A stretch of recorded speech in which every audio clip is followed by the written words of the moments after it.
नमस्कार। आप देखना स्टार्ट कर चुके हैं जीवन जीने की कला। दोस्तों, डम्बेल एक औषधीय पौधा है। इस पौधे का उपयोग श्वसन रोगों के लिए किया जाता है। यह फेफड़ों से अतिरिक्त श्लेष्मा को बाहर निकालने के काम में आता है। इसमें कफ को दूर करने वाले गुण होते हैं, इसीलिए यह अस्थमा और ब्रोंकाइटिस का इलाज करने के लिए उपयोगी होता है। यह अत्यधिक श्लेष्मा के कारण खांसी, सांस की तकलीफ और घरघराहट को ठीक करने के लिए भी काफ़ी फायदेमंद औषधि है। अस्थमा के दौरान होने वाली खांसी में बहुत ही लाभकारी औषधि के रूप में इसका प्रयोग कर सकते हैं। अलग अलग अध्ययनों के अनुसार डम्बेल में मौजूद एल्केलाइड में सेलुलर प्रतिरक्षा प्रतिक्रिया को दबाने की क्षमता होती है, इसीलिए यह प्रतिरक्षा प्रणाली को प्रभावित करने वाले विकारों का उपचार करने में फायदेमंद होता है। यह जड़ी बूटी ब्रोंकियल अस्थमा के उपचार में बहुत ही उपयोगी होती है। तो आइए आज के इस वीडियो के माध्यम से हम सभी पूर्णतः जानते हैं कि कैसे आपको प्रयोग करना है डम्बेल का, जिसकी मदद से अलग अलग बीमारियों को आप दूर कर सकेंगे। और भी कई बीमारियों को दूर करती है, श्वसन संबंधी बीमारियों को तो दूर करती ही है। तो इसके उपयोग के बारे में वीडियो को बिना स्किप किए हुए पूरा जरूर देखिएगा। आपका 5 से 7 मिनट पूरे जीवन काम आएगा। आइए जानते हैं सबसे पहले अस्थमा से बचाव के लिए इसे कैसे प्रयोग करना है। डम्बेल में ऐसे औषधीय तत्व पाए जाते हैं जो अस्थमा के इलाज में काफ़ी लाभकारी होते हैं। इस पौधे की पत्तियां एक कफ निकालने वाली दवा के रूप में कार्य करते हैं और फेफड़ों के ऊतकों में जमा अतिरिक्त बलगम से छुटकारा दिलाने में मदद करते हैं। यह एक एंटीबैक्टीरियल एजेंट के रूप में भी कार्य करता है और फेफड़ों के संक्रमण को ठीक करता है। फेफड़ों का संक्रमण अस्थमा को बढ़ावा दे सकता है या फिर सांस लेने में तकलीफ पैदा कर सकता है। इसीलिए जो लोग इस बीमारी से पीड़ित हैं, उन्हें अस्थमा अटैक को रोकने के लिए नियमित रूप से 2 से 3 डम्बेल की पत्तियों का सेवन करना चाहिए। इन पत्तियों का उपयोग चाय बनाने के लिए भी आप कर सकते हैं, चाय के रूप में भी इस्तेमाल कर सकते हैं। अस्थमा से पीड़ित बच्चों के लिए इस जड़ी बूटी का सेवन बहुत ही लाभकारी होता है। लगभग 1/4 डम्बेल की पत्तियों के रस को 1 चम्मच शहद में मिक्स कर लीजिए। शहद में इसलिए मिक्स किया जाता है क्योंकि इसका गुण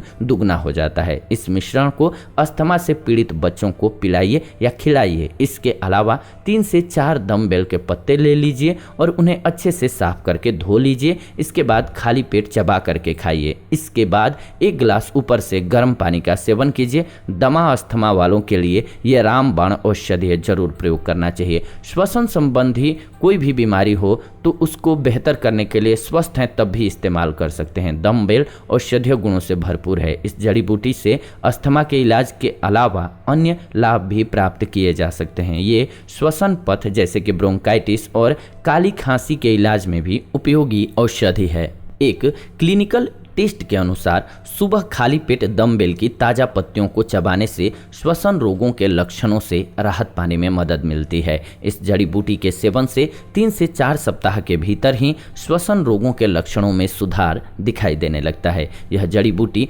बलगम को खत्म करके बंद गले और बंद छाती को खोलने में लाभकारी होती है। डम्बेल की 2 ताज़ा पत्तियां, तुलसी के पत्ते, लौंग और अदरक को ले लीजिए। इन सबको मिक्स करके काढ़ा तैयार कीजिए। इसके बाद इस काढ़े को छान लीजिए। यह काढ़ा सर्दी और खांसी को ठीक करने में मदद करता है, आपके इम्यूनिटी को स्ट्रॉन्ग करता है, ये आप में एनर्जी भर देता है। एक रिसर्च के अनुसार ये पाया गया है कि डम्बेल का नियमित रूप से सेवन आपके ऊर्जा के स्तर को बढ़ाने में मदद कर सकता है। इसका उपयोग वयस्कों और बच्चों द्वारा सहन शक्ति को बढ़ाने के लिए किया जा सकता है और साथ ही साथ यह जड़ी बूटी शारीरिक कार्यों को करने की क्षमता को बढ़ाने में मदद कर सकती है। तो इसलिए इसका प्रयोग सभी को करना चाहिए। इसके अलावा साइनस में जी हाँ डम्बेल का साइनस से पीड़ित मरीजों द्वारा भी उपयोग किया जा सकता है, क्योंकि इसका सेवन साइनस के लक्षणों जैसे कि सिर दर्द, बंद नाक और बहती नाक इत्यादि को कम करने में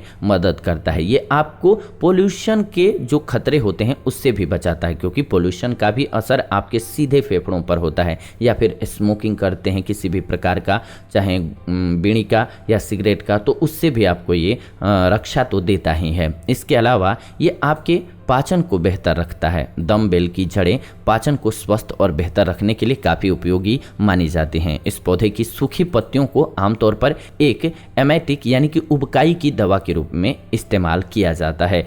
अगर किसी को उल्टी आ रही हो तो इसकी सूखी पत्तियों का प्रयोग कीजिए। इसके कारण ये जड़ी बूटी अपच का इलाज करने में मदद करती है। यह जड़ी बूटी पेट की सामग्री को बाहर निकालने के साथ साथ शरीर से जहरीले पदार्थों से छुटकारा दिलाने में भी लाभकारी होती है। इसके अलावा इस जड़ी बूटी का उपयोग अपच के अन्य लक्षणों जैसे कि दस्त होना, पेट में दर्द होना, खसरा के इलाज के लिए उपयोगी औषधि के रूप में कार्य करती है। तो ये कमाल की औषधि तो है, लेकिन इसके खुराक को समझना बहुत ज़रूरी है कि कितना लेना चाहिए, और साथ ही साथ कुछ सावधानियां समझना बहुत ज़रूरी है। तो सबसे पहले सावधानियों पर ध्यान देते हैं। गर्भपात वाले प्रभावों के कारण प्रेगनेंसी के दौरान इस जड़ी बूटी का उपयोग नहीं करना चाहिए, नहीं तो गर्भपात होने का खतरा रहता है। अधिक मात्रा में सेवन करने से यह जड़ी बूटी पाचन तंत्र को खराब कर सकती है, तो कभी भी अधिक मात्रा में सेवन मत कीजिएगा। कितनी मात्रा में सेवन कीजिएगा अभी हम आपको बता रहे हैं। अधिक सेवन से मितली या उल्टी हो सकती है।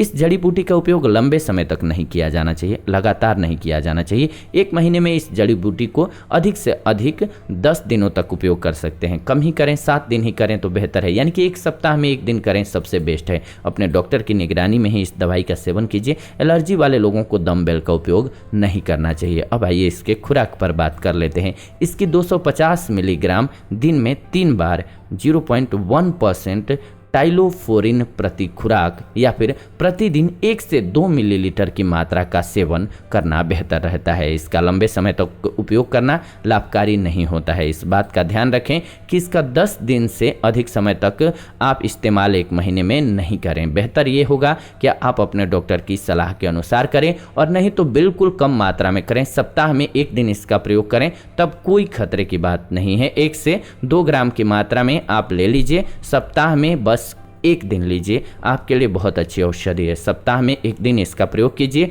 इन सभी बीमारियों से आपको बचा करके छुटकारा दिलाने में मदद करेगी। इसका प्रयोग करके लाभ प्राप्त करें। उम्मीद करते हैं आपको ये वीडियो पसंद आई होगी। तो ऐसी ही नई वीडियो इस चैनल के माध्यम से हम लेकर के आते रहते हैं। ऐसी नई वीडियोज़ के लिए चैनल को सब्सक्राइब करके बेल नोटिफिकेशन को ऑन कर लीजिए, ताकि नई वीडियो जब भी हम लाएँ नोटिफिकेशन आपको सबसे पहले मिले। साथ ही साथ लाइक कीजिए, वीडियो पसंद आया तो शेयर कीजिए व्हाट्सएप पे, फेसबुक पे, अपने फैमिली मेंबर्स के साथ, दोस्तों के साथ, ताकि उनको एक बेहतर जानकारी मिल सके।